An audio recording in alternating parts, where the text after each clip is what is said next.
Once upon a time, in a distant kingdom where magic and beauty intertwined, lived a princess of enchanting beauty, known as the Princess with Golden Hair. Her long hair, shining like rays of the sun, illuminated everything around her. Il était une fois, dans un royaume lointain où la magie et la beauté s'entremêlaient, une princesse d'une beauté envoûtante, connue sous le nom de la princesse aux cheveux d'or.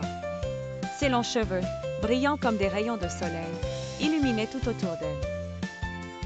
The shimmering rivers and majestic mountains of her kingdom were merely reflections of her inner radiance. Yet, beyond her dazzling appearance, she was also renowned for her wisdom, courage, and kindness, qualities that made her a revered figure. Les rivières scintillantes et les majestueuses montagnes de son royaume n'étaient que des reflets de son éclat intérieur. Pourtant, au-delà de son apparence éblouissante, elle était également renommée pour sa sagesse, son courage et sa bonté, des qualités qui faisaient d'elle une figure vénérée. One day, a greedy king, eager to conquer this beauty, sent his messenger, a young man named Arthur, to propose marriage to her. Arthur, although brave, knew this mission was not an ordinary one. Un jour, un roi avide, désireux de conquérir cette beauté, envoya son messager, un jeune homme nommé Arthur, pour lui proposer le mariage. Arthur, bien que courageux, savait que cette mission n'était pas ordinaire. As he approached the crystal castle, his heart was heavy with the importance of his task. The princess paid no attention to promises of wealth or power. He hoped his sincerity would touch her heart. Alors qu'il s'approchait du château de cristal, son cœur était lourd du poids de sa tâche. La princesse n'accordait aucune attention aux promesses de richesse ou de pouvoir. Il espérait que sa sincérité toucherait son cœur.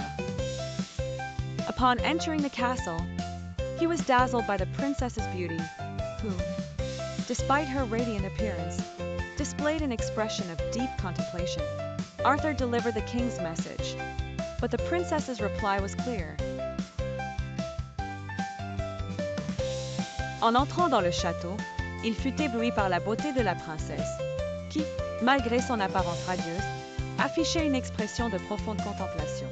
Arthur délivra le message du roi, mais la réponse de la princesse était claire. She would only give her heart to someone who proved their soul was as precious as gold. The princess then proposed 3 trials to test Arthur's character and worth. Elle ne donnerait son cœur qu'à quelqu'un qui prouverait que son âme était aussi précieuse que l'or. La princesse proposa alors 3 épreuves pour tester le caractère et la valeur d'Arthur. The first trial took place in a room filled with magical mirrors, each reflecting a different version of himself. Some mirrors showed him powerful, rich, or surrounded by admirers, offering a flattering image of him. La première épreuve se déroula dans une pièce remplie de miroirs magiques, chacun reflétant une version différente de lui-même. Certains miroirs le montraient puissant, riche ou entouré d'admirateurs, offrant une image flatteuse de lui. Yet at the back of the room, a simple mirror revealed a tired but sincere man. Choosing this last mirror, Arthur demonstrated that he looked beyond illusions and sought the truth. Pourtant, au fond de la pièce, un simple miroir révélait un homme fatigué mais sincère. En choisissant ce dernier miroir, Arthur démontra qu'il voyait au-delà des illusions et cherchait la vérité. The second trial brought him into a lush garden, where flowers of all colors swayed in the wind. Among them an inscription read, "Pick the flower that represents truth." La deuxième épreuve l'amena dans un jardin luxuriant, où des fleurs de toutes les couleurs dansaient au vent. Parmi elles, une inscription disait « Choisissez la fleur qui représente la vérité ». As he observed the alluring flowers, Arthur noticed a small, white flower, modest and unassuming. He realized that truth does not need extravagant embellishments. By picking it, the garden transformed. En observant les fleurs séduisantes, Arthur remarqua une petite fleur blanche, modeste et discrète. Il réalisa que la vérité n'a pas besoin d'embellissements extravagants. En l'accueillant, le jardin se transforma.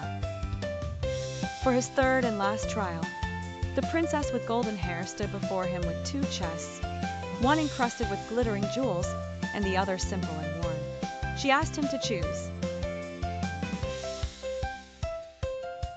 Pour sa troisième et dernière épreuve, la princesse aux cheveux d'or se tenait devant lui avec deux coffres, l'un incrusté de joyaux scintillants et l'autre simple et usé. Elle lui demanda de choisir. Although tempted by the richness of a sparkling chest, Arthur took a moment to reflect. He eventually chose the simple chest, and inside he found a feather and a scroll bearing these words: "You have proven your heart sees beyond appearance." True wealth lies in the soul. Her decision demonstrated a deep understanding of important values. Moved by Arthur's sincerity and bravery, golden-haired beauty declared, "You are worthy of my respect and friendship." La véritable richesse réside dans l'âme. Sa décision démontrait une compréhension profonde des valeurs importantes. Émue par la sincérité et la bravoure d'Arthur, la belle aux cheveux d'or déclara: "Tu es digne de mon respect et de mon amitié." Although she did not marry him, she invited him to become a valuable advisor to her kingdom. Together, they preached that true beauty lies in simplicity and kindness. Bien qu'elle ne l'épousât pas, elle l'invita à devenir un conseiller précieux de son royaume. Ensemble, ils prêchèrent que la véritable beauté réside dans la simplicité et la bonté. Thus, their story became a timeless lesson, reminding all that outward appearance should never eclipse the richness of the heart. Ainsi, leur histoire devint une leçon intemporelle, rappelant à tous que l'apparence extérieure ne doit jamais éclipser la richesse du cœur.